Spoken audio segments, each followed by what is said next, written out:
Memang konstitusi Kiai harus gitu lah, tamud dan na'inaika. Kenal orang lebih tinggi itu kan resiko. Misalnya saya Kiai Deso, mungkin punya carry tua sudah seneng, punya kijang tua sudah seneng.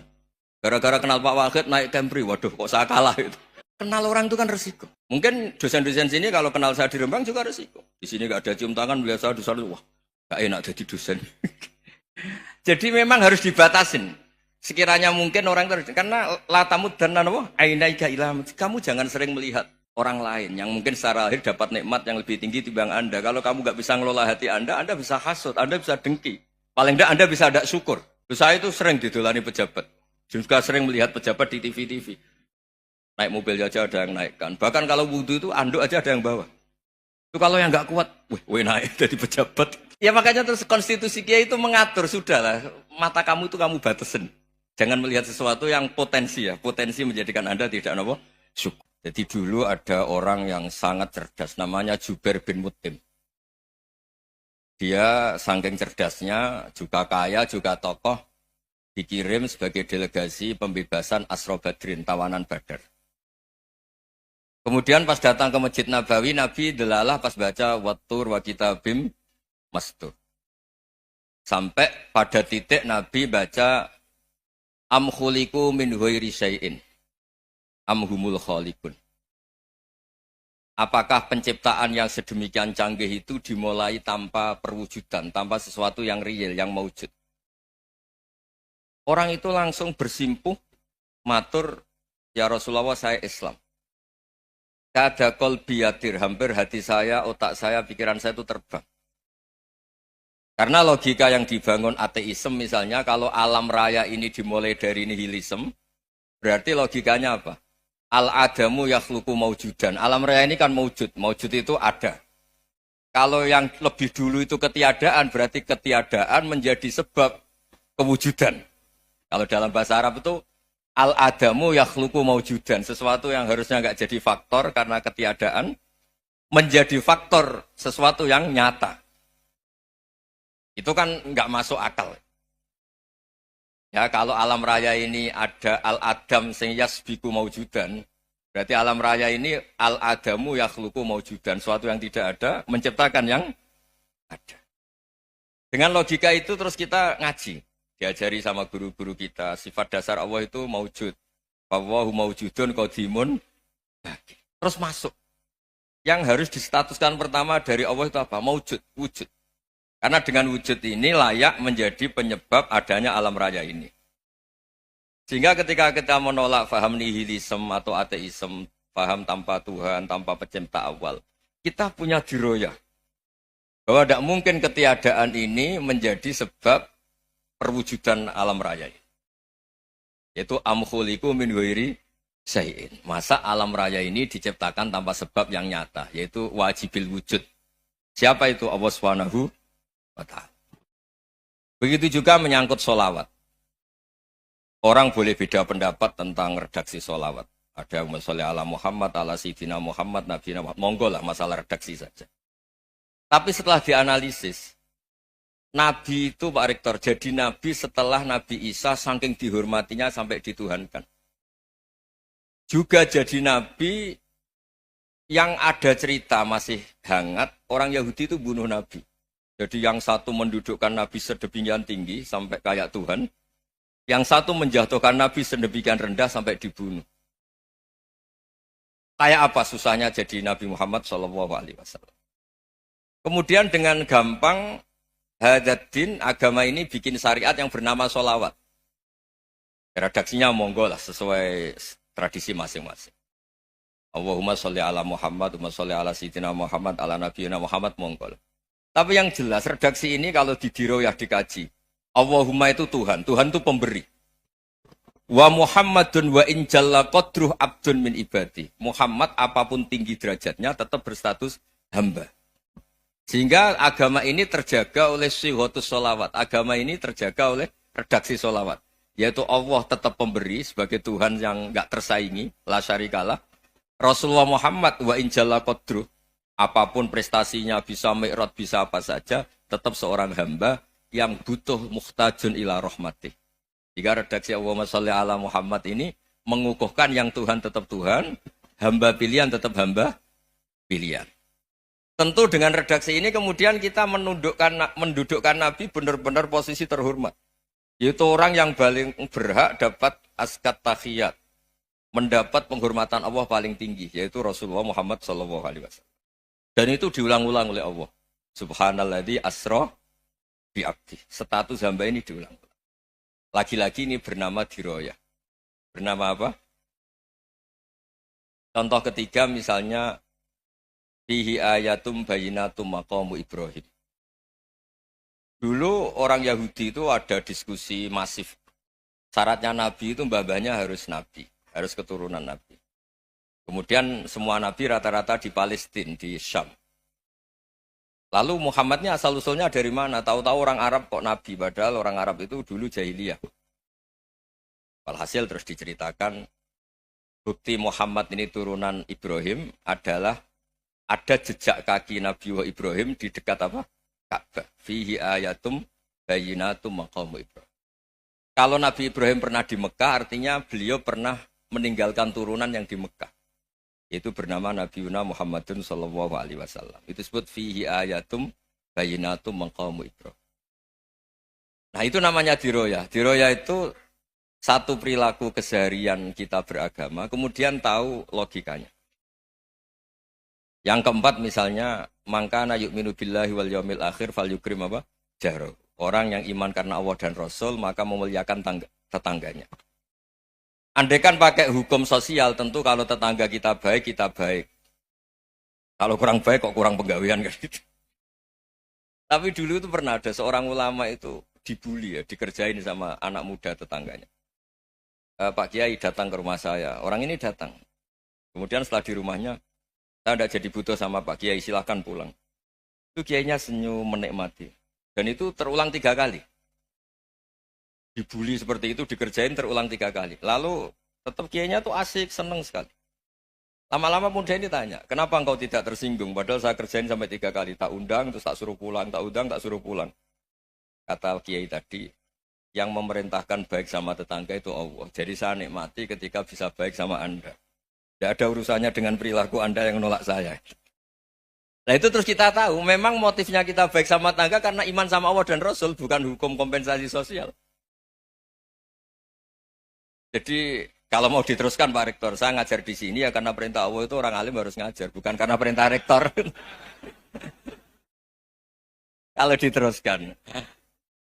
Ya saya mohon juga gitu, para dosen, para karyawan di sini, kalau nggak khianat dengan UI itu karena takut sama Allah, jangan takut sama Rektor. Kalau Anda baik juga karena Allah, jangan baik karena apa? Rektor. Bagaimanapun ya semua kita ini makhluk. Makhluk itu la yadurru wa la yanfa. Begitu juga melihat Indonesia. Melihat saya ini kan ikut di UI itu lama sekali, ikut sama Profesor Zeni, dari Profesor Zeni nulis tafsir. Mungkin Pak Hersoyo tahu banyak, dulu Pak Lutfi ya tahu banyak. Tapi saya memang nggak pernah terbuka karena ya memang nggak ingin sebenarnya. Kondisi ini kondisi darurat.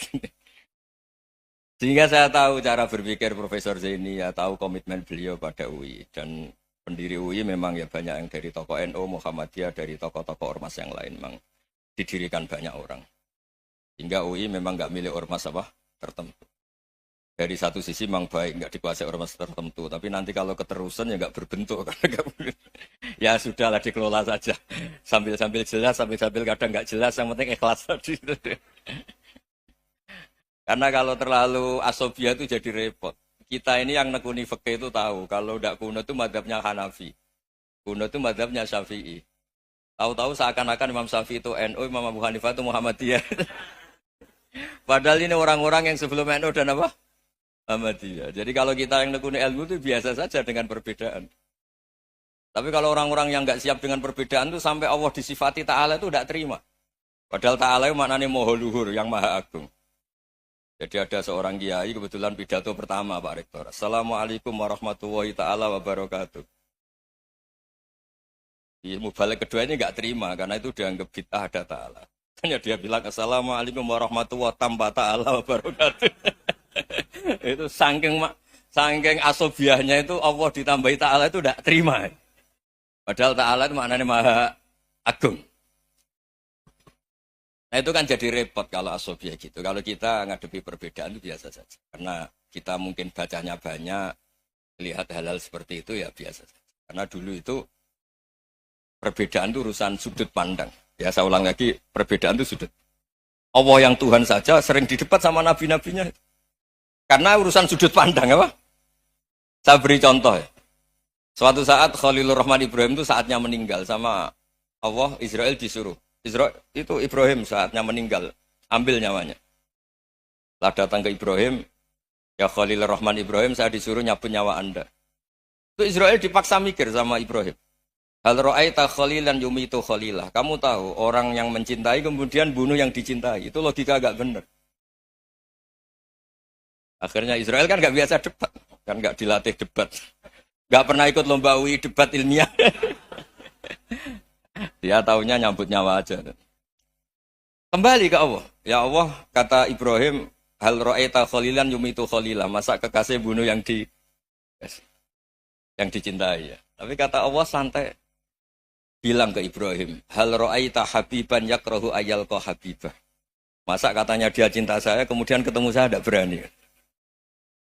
Israel mater lagi. Logikanya gini, Ibrahim, masa yang dicintai sama yang ketemu yang dicintai nggak berani? Ya udah ketemu aja. Katanya yang meninggal itu. Artinya, kamu bisa saja GR tidak mati-mati karena merasa dicintai. Atau ingin mati karena mencintai.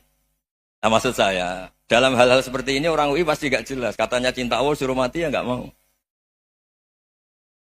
Gak jelas kan? Dibilang gak cinta juga gak mau. Tapi dibilang cinta kalau ukurannya mati juga gak mau. Nah, tapi dalam banyak hal gak jelas itu penting Pak Rektor. Penting sekali. Buatan guyon. Saya beri contoh sekian ilmiah. Gak jelas itu penting. Rasulullah Shallallahu Alaihi Wasallam itu dalam banyak hal itu disuruh Allah, memang disuruh supaya ngambil sikap seperti itu. Karena Allah itu punya otoritas penuh untuk bikin orang itu baik atau tidak baik. Wahsy itu yang membunuh Sayyid Hamzah, orang paling dicintai Nabi di antara yang dicintai Nabi. Qatalahu Wahsyun, dibunuh oleh Wahsy. Nabi secara basarnya itu nggak suka sama Wahsy. Sampai cara lahir ya ingin corong Jawa ingin masuk nol. Tapi apa kata Allah? Laisa laka minal amri syai'un aw yatuba alaihim aw yu'adziba. Itu tidak wilayah kamu Muhammad. Malah Wahsy dikasih tobat sama Allah.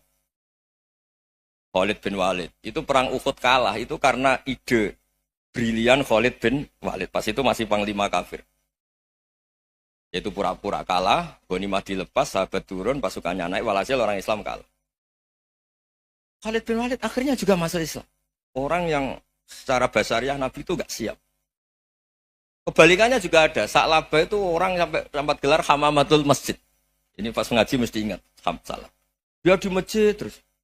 Setiap habis salam tuh lari. Karena istrinya nyuwun sewu masih berpakaian yang tidak pantas. Kenapa engkau terburu-buru pulang? Pakaian yang dipakai istri saya sekarang saya pakai. Ya pakaian sarung itu kayak Pak Rektor kan fleksibel. Ini khusus mau Ramadan. Tidak akan sarungan terus. Gak usah khawatir. Jadi ini tadi sudah perjanjian. Saya yang kiai celananan, beliau yang rektor pakai sarung. Jadi, iya. Supaya itu barter madhab. Tapi hanya sekali ini aja, bukan. Jadi jangan diharapkan ini jadi tontonan terus-menerus. Dan ini barter madhab. Saya sama Profesor Kores juga sering gitu. Saya pakai sarung yang dihadiahi beliau pakai sarung yang dihadiahi saya. Memang itu tradisi Islam. Tahadau tahabu, kamu saling memberi hadiah maka kamu saling mencintai, bukan riswah, bukan riswah. Walhasil terus Sa'labah ini buat saya didoakan Nabi supaya saya kaya, supaya tidak sering ganti pakaian seperti ini sama istri saya. Jangan-jangan kamu miskin itu lebih baik. Ngotot minta didoakan. Didoain Nabi kaya terus lama-lama ninggal sholat, ninggal jamaah. Itu Allah belum tersinggung. Yang mulai Allah tersinggung itu kan saya sering fatwa di mana-mana, sering memberi saran. Mumpung kamu miskin itu sering sedekah. Karena kalau sudah kaya itu tidak bisa. Saya memberi analogi gini. Kalau saya masih santri miskin, punya uang 100.000, diminta guru saya 50 tak kasihkan. Padahal itu 50%. Punya 2 kambing kurus, diminta guru saya 1 pasti tak kasihkan. Padahal itu 50%. Jadi kalau punya sapi Brahman atau sapi limusin yang harganya itu 100 juta, punya 2, diminta 1 boleh enggak? Tidak boleh. Saya punya motor butut 2, diminta teman saya 1 boleh. Tapi kalau Davidson Harley itu nggak boleh itu. Nah, walhasil itu kalau kita miskin, misalnya kita zaman kuliah atau zaman mondok atau zaman apa saja, punya uang 100.000, narik temannya sampai 50.000 kan biasa. Tapi setelah 1 miliar, berani nggak kamu kasihkan 500 juta? Sama-sama 50%. Enggak kan? Nah salabah gitu, ketika zakat masih per 40 kambing, 1 kambing, itu sebenarnya kan masih ringan. 41, 82. Kambingnya itu sudah mabenal jabalen. Barang dihitung zakat karena sudah ribuan, jumlahnya sampai 400 kambing. Banyak lah pokoknya. Terus kata salabah, ini pemerasan. Karena jumlahnya besar. Allah tersinggung karena nabinya dianggap narik zakat itu dianggap khorat, dianggap pemeras. Allah tersinggung kemudian fa'aqobahum nifakon fi qulubihim ila yaumil. Dia ditegur munafik. Semenjak itu terus tadi kembali gak jelas tadi. Barkohnya gak jelas itu menjadi orang tuh bijak. Ini sekarang nakal, jangan-jangan nanti jadi orang baik. Yang sekarang baik, jangan-jangan suatu saat jadi tidak baik. Semua orang introspeksi. Gak ada jaminan kalau kita sekarang baik akan baik terus. Gak ada jaminan kalau kita sekarang buruk akan buruk terus. Sehingga terus banyak kiai-kiai bijak itu memang lahirnya gak tegas. Tapi gak tegas itu yang menjadikan bijak. Karena sama-sama mungkin. Itu yang disebut laisa laka minal amri syai'un aw yatuba alaihi wa yu'adzibum. Itu tidak wilayah kamu. Ketika Allah mengomentari orang munafik juga wa yu'adzibal munafiqina insya'a aw yatub. Bisa saja ada yang diseksa, bisa saja ada yang dikasih tobat. Karena pola yang kita analisis itu semuanya menurut kita. Bukan menurut kemaslahatan orang apa? Saya punya sekian contoh cerita. Orang yang sowan kiai baik-baik, mungkin bawa gula atau salam tempel, tidak tahu lah. Itu tidak mesti jadi wali. Tapi Kali Jogo yang kenal Sunan Bonang, itu kenalnya itu karena ingin begal. malah jadi wali. Tapi tidak usah dicoba. Umar itu nyari Nabi itu mau dibunuh. Tapi malah tobat jadi orang baik. Jadi ini penting ngaji ya, supaya tidak tegas itu, tidak jelas itu kadang baik. Nah termasuk saya juga termasuk dia yang milih tidak jelas. Saya sering gojlok ini, Fajar Hadili ini murid-murid saya sering saya gojlok. Kalau semua sistem pendidikan kayak kampus, kayak UII, kayak UIN semuanya, itu sistem yang bagus. Karena tertib jam kuliahnya jelas, mata kuliahnya jelas. Kalau di pesantren itu Pak Arso, itu nggak tertib. Tapi justru itu enak, ketemu di jalan orang berani tanya. Nah ini kalau mbak-mbak misalnya menstruasi, mau belajar haid nunggu semester berapa baru tahu. Itu bisa sekian tahun nggak sholat karena nunggu pelajarannya baru diterangkan.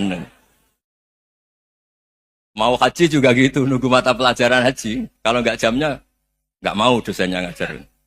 Ya, kalau kiai kan enggak, ketemu di jalan tanya, dijawab. Jam berapa juga dijawab. Artinya Indonesia itu berkah, ada sistem kampus yang tertib. Ya semoga termasuk tertib gajinya. Tapi tertib gajinya itu juga sebenarnya rugi. Saya sering ada pegawai negeri Gus, tolong doain saja di PNS enak aja. Gajinya tetap. Kata saya nggak mau kalau gaji saya tetap. Kok bisa Gus enak tiap bulan mesti dapat gaji. Kalau tetap nggak naik-naik kata saya. Kalau kiai gajinya nggak tetap, tapi di atas yang tetap kata saya. Artinya Indonesia itu berkah. Kalau semuanya pakai sistem pendidikan setertib ini, orang mau tanya haid ya nunggu pelajaran haid. Bab haji ya nunggu pelajaran haji. Tapi kalau ketemu kiai itu enggak. Ya pokoknya saya pernah di pasar, Gus mau tanya apa? Anak saya keluar darah terus gini-gini. Padahal biasanya haid hanya 7 hari gini-gini. Ya sudah kembalikan ke biasanya, rudat ilal adat. Itu enggak usah sowan ke rumah. Juga enggak registrasi dulu, enggak daftar dulu. Ya ini enggak nyindir cerita saja. Supaya ini bukti koalisi beneran. Jadi saya yang kiai enggak tertib jam, koalisi sama yang tertib jam. Jadi kalau semuanya sistem kampus, nanti pertanyaan itu enggak bisa on time, enggak bisa setiap saat. Makanya Indonesia itu berkah. Kiai-kiai yang alim yang di jalan-jalan banyak. Juga kiai yang di kampus dokter-dokter fikih banyak. Yang nekuni ilmu umum ya banyak. Macam-macam. Itu masalah itu kalau saling mengadili itu baru masalah. Misalnya kiai ngeluh, enggak enak jadi kiai, enggak punya gaji tetap. Yang dosen ngeluh, enggak dicium tangannya. Karena memang unik Indonesia itu. Kalau guru fikih kok dosen itu tetap enggak Nggak dicium tangannya. Karena pikirannya anak-anak itu, wong sudah bayar disuruh nyium. Itu kayak di alam sadar tuh gitu.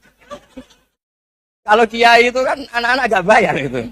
Ya opanya cium tangan itu. Makanya kalau kiai-kiai tidak keramat bisa mati karena cium tangannya doang itu bisa mati itu kiainya. Ya ini cerita supaya saling menghormati apa saling. Jadi kalau makanya itu pakar-pakar akhlak ya, pakar-pakar etika peradaban. Itu tertampar betul ketika Nabi urusan ilmu itu mengabaikan itu kalau sudah urusan ilmu. Misalnya begini, ada urusan ilmu, ada mbak-mbak cantik atau ibu-ibu cantik. Itu dalam Islam itu diajarkan jangan sopan-sopan banget. Kata Nabi, karena kekuatan ilmu itu di atas kekuatan akhlak, di atas kekuatan adab. Ya nisa an-nabi lastunna ka ahadim minan nisa. Ini taqaitunna fala takhdu'na bil qaul. Fa yatma alladhi fi qalbihi maradun. Misalnya ada mbak-mbak cantik, menarik, kemudian sopan misalnya sama Pak Fajarin sama dosen-dosen. Monggo binara. Wah itu bahaya pikirannya kemana-mana itu. Orang yang imannya pas-pasan, berarti mau. Maksud saya kalau cantik, menarik, ketemu di jalan, biarin aja dosennya. Mau kemana, biarin aja. Gak usah dihormatin. Kalau dihormatin, Pak mau kemana, sadar no bisa bahaya. Nah, biarin aja. Kalau tanya, Dek ini alamatnya mana? Cari sendiri Pak. Karena hanya dengan cara itu, si Pak dosen ini gak kepikiran. Gak ada orang suka, orang kedus itu gak akan. Tinggal sudah cantik, sopan. Wah bisa pikirannya macam-macam. Itu ilmu. Fala takhdu'na bil qaul. Kamu jangan terlalu lirih kalau ngomong. Fayat ma'alladzi fi qalbi maradun. Orang yang pikirannya masih kotor pasti berpikir yang negatif. Anda mungkin demi sopan sama dosen Anda. Tapi sejauh mana dosen Anda juga berpikir positif. Itu kan uji iman sama uji nyali. Nah, sama pejabat yang sopan sama kiai mungkin punya Alphard, punya Robicon, punya terus bawa uang banyak. Terus sama kiai cium tangan hormat. Jangan-jangan kiainya yang pikirannya macam-macam. Ini berarti bisa jadi muhibbin potensial misalnya. Nah, saya ini termasuk kiai yang pengagum ilmu. Sehingga saya sama orang yang medit, yang kikir sama saya itu saya senangnya bukan main. Kenapa? Karena kalau orang medit itu gak berhak nuntut. Tapi kalau orang lomo 1 juta minta surga, 2 juta ya minta apa? Surga. Gus, salam template. 200.000 aja kadang minta surga. Tapi kalau yang kikir-kikir ya sudah salaman tok sudah. Gak minta apa-apa. Kan dia tahu diri, gak bayar kok minta. Maksud saya, Islam itu luas. Dinikmati saja, Pak. Dinikmati saja. Nah itu diroya. Maksudnya itu diroya. Diroya itu, kamu tahu aturan Islam itu kamu harus yakin khairihi wa syarrihi minallah. Semua itu ujian. Tapi kemudian dikaji. Makanya saya ini termasuk pengagum Imam Syafi'i. Imam Syafi'i itu dikasih tahu. Ada orang yang di depan engkau cium tangan hormat. Itu di luar ngomong-ngomong. Ngata-ngatain Anda. Imam Syafi'i tertawa-tawa sewenang. Loh, ada ini dikata-katain di luar kok. Kok tidak kamu anggap munafik malah tertawa. Berarti saya wibawa. Di depan saya nggak berani. Dianggap enteng saja. Dibilangin, sebagian orang kampung sini nggak suka sama engkau. Baguslah, tidak akan pinjam uang sama saya. Di mana-mana orang pinjam minta tolong itu karena seneng. Kalau benci kan enggak. Intinya dianggap enteng saja. Yang terjadi di dunia itu semuanya dianggap enteng saja. Man asa ilaika faqat atlakoka. Yang berburuk sama kamu itu membebaskan kamu. Coba kalau akrab, titip. Ya misalnya akrab sama Pak Fajar. Bilangkan ke Pak Rektor, sangkap tuh jadi guru tetap atau apa, kan ribet. Kalau tidak cocok kan nggak minta apa-apa. Makanya hati-hati Pak Rektor sama yang akrab-akrab itu. Itu dulu saya juga nggak paham. Di antara wasiat Bapak yang sering diulang-ulang tuh itu. Suatu saat kamu jadi kiai, ngelola orang nggak seneng tuh gampang. Sudah, situ orang lain. Tapi kalau ngelola orang orang seneng tuh repot. Mintanya aneh-aneh. 100.000 aja minta surga. Hanya teman tenis saja minta naik jabatan. Intinya itu ya sudahlah dikelola. Yang seneng ya berkah, mungkin teman berjuang, teman diskusi. Yang nggak seneng ya berkah, karena ini tidak minta macam-macam, tidak seneng. Nah itu namanya diroya. Diroya itu satu kajian keilmuan yang menjadikan kita ini nyaman dengan riwayat-riwayat panduan-panduan dari Rasulullah Shallallahu Alaihi Wasallam kayak tadi. Kenapa sih tentang baik sama tetangga, baik sama tamu? Hitung-hitungannya itu mangkana yu'minu billahi wal yaumil. Saya pernah dicium sama orang miskin yang akut, miskin betul. Itu tak ajarin, Anda ini lebih hebat ketimbang orang-orang kaya. Misalnya gini, misalnya ada komunitas rektor atau kiai besar. Saya ini kata orang banyak termasuk kiai besar. Mungkin kalau pinjam uang itu karena mau beli mobil, aksesoris mobil, karena kita kiai top atau rektor atau orang-orang top. Kalau sesama orang miskin itu pinjem-pinjemannya itu urusan beras, itu urusan nyawa. Keren mana? Nyelamatkan nyawa sama aksesoris mobil. Nyawa. Jadi pahala kamu pasti lebih besar itu. Itu senengnya jadi orang miskin terus keterusan sampai sekarang. Itu. Lo coba kalau menteri sama menteri, rektor sama rektor, kira-kira pinjamannya apa Pak Arso? Kan kalau mau beli mobil atau mau umroh VIP, pokoknya yang keren-keren. Kalau orang miskin pinjam karena apa? Makan kan? Beras kan? Makanya kalau yang sedang miskin monggo lah, kalau ingin teruskan. Kata itu. Maksud saya Islam itu seenak itu. Islam itu segampang itu. Sudahlah yang sedang miskin ya keren. Karena sekali sosial itu urusannya apa? Nyawa. Tapi kalau miskin semua ya Indonesia bisa tutup kan. Ya sudah yang kaya-kaya itu saya mengatakan Indonesia karena bayar pajak yang menjadikan Indonesia berjalan. Tapi ya dipakai yang benar. Nah, begitu seterusnya. Ada kiai miskin cerita ke kita. Gus, enak jenengan alim, terus punya santri banyak, bisa ngajar di mana-mana. Saya bilang, hebat kamu. Dia hidup di daerah tertinggal. Itu yang diajarkan kan hanya tauhid. Kan nggak mungkin desa tertinggal baca fikih perbandingan madhab. Kan nggak mungkin. Kalau yang kayak Pak Fajar, Pak Sadali kan nggak mungkin. Fikih perbandingan apa? Madhab. Menyorot madhab dunia. Kayak engke-engke itu kan nggak benar. Tapi pertanyaannya, yang menyelamatkan masuk surga itu tauhid apa perbandingan madhab? Tauhid. Ini hanya mengajarkan fardu kifayah sunat-sunat. Ini Anda mengajarkan fardu ain. Surganya dulu kamu. Oh terus senangnya jadi kayak gitu. Karena yang diajarkan apa? Tauhid. Sementara kita yang gaya-gaya ini. Ajarkan perbandingan apa? Madhab, studi banding ke Al-Azhar kemana-mana. Ini enggak, tauhid. Dari orang nyembah pohon jadi nyembah Allah Ta'ala. Keren enggak? Jadi terus Ki sama saya senangnya bukan mereka, karena tak bela. Tapi ada yang agak kurang ajar, tanya saya. Kalau itu hebat, kenapa Gus gak mau jadi Ki Diso? Waduh. Wah ya repot kalau pertanyaan. Terus tak jawab, kalau saya jadi Ki Diso, kamu ngangsu ilmu dari mana coba? Ya dari jenengan, ya kalau sama gobloknya ada bisa. Ya sudah, Gus aja yang jadi Kiai besar. Maksud saya, ya sudahlah kita begini seperti yang saya ajarkan di sini, saya sarankan supaya orang itu tahu. Nah, ini namanya diroyah, apa? Makanya kata Imam Ghazali itu kalau kamu ingin sopan gampang melihat anak kecil, wa aqallu minni dzamban, dia dosanya lebih kecil. Karena masih kecil kan, tentu secara dosa enggak banyak. Kalau melihat orang yang tua, wa aktsaru minni ibadatan, dia tentu ibadahnya lebih banyak karena umurnya lebih banyak. Sehingga terus semua orang lain tuh di depan kita itu hebat. Ya semua orang lain sama, misalnya Pak ini rektor, Pak Fathul Wahid rektor, tanggung jawabnya lebih banyak, berarti pahalanya lebih banyak. Tapi sama, ketika melihat Nyon Sewu, melihat pegawainya yang secara lahir di bawahnya, ini tanggung jawabnya enggak banyak, pasti salahnya juga enggak. Itu yang diajarkan Rasulullah SAW, sehingga enak lah. Tapi kalau kita melihat orang lain selalu salahnya, itu pecundang. Allah saja tidak seperti itu kan, amal baik ya ada khairan, amal buruk ya ada saron, semuanya dilihat oleh Allah Subhanahu wa Ta'ala. Saya itu punya teman Gus, agak beling, agak seenaknya. Dulu miskin. Wah itu seenaknya betul. Kayak kenal Tuhan.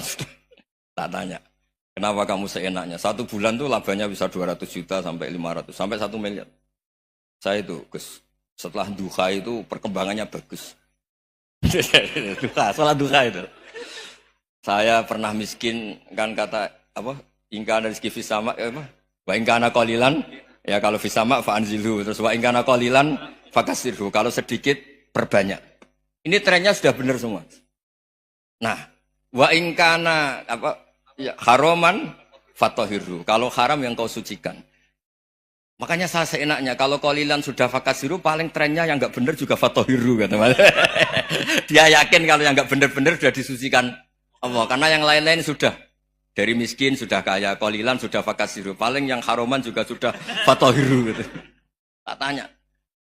Lah kamu kok tahu? Polanya sudah ada, Gus. Karena sang kolilan. Kamu sembrono sama Tuhan kok begitu kan.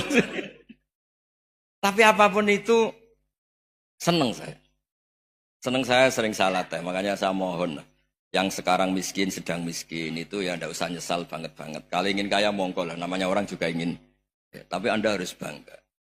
Sosial antar kalian adalah urusan nyawa dan itu pahalanya luar biasa. Supaya kita, nah yang kaya-kaya juga boleh GR lah karena pembayar pajak.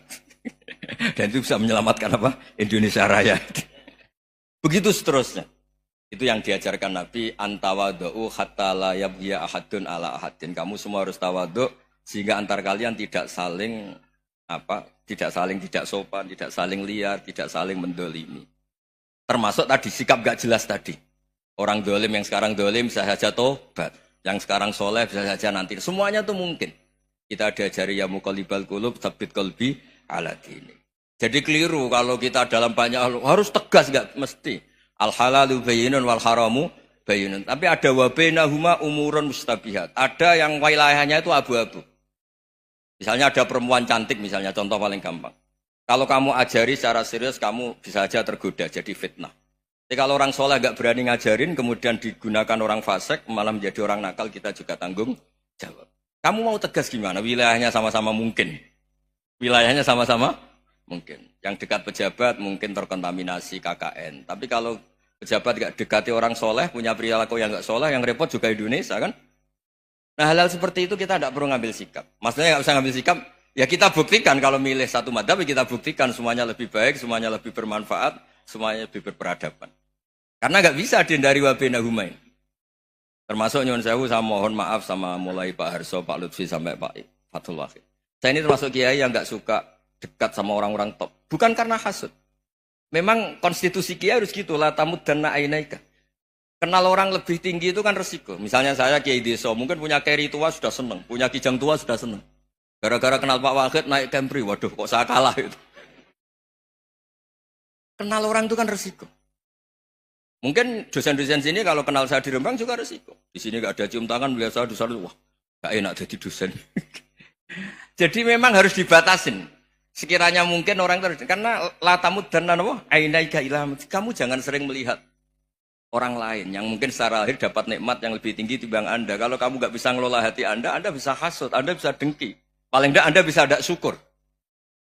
Saya itu sering didolani pejabat. Juga sering melihat pejabat di TV-TV. Naik mobil aja ada yang naikkan. Bahkan kalau wudhu itu anduk aja ada yang bawa. Itu kalau yang nggak kuat, weh naik jadi pejabat. Ya makanya terus konstitusi kiai itu mengatur, sudahlah, mata kamu itu kamu batasin. Jangan melihat sesuatu yang potensi ya, potensi menjadikan Anda tidak apa syukur. Jadi saya mohon, ini memang konstitusi saya sebagai kiai, jadi saya, tapi di hati saya tetap akrab. Saya doakan semua untuk UI, untuk semua orang Indonesia kita doakan. Kita ingin semuanya tambah baik, tambah baik. Ya, Assalamualaikum warahmatullahi wabarakatuh.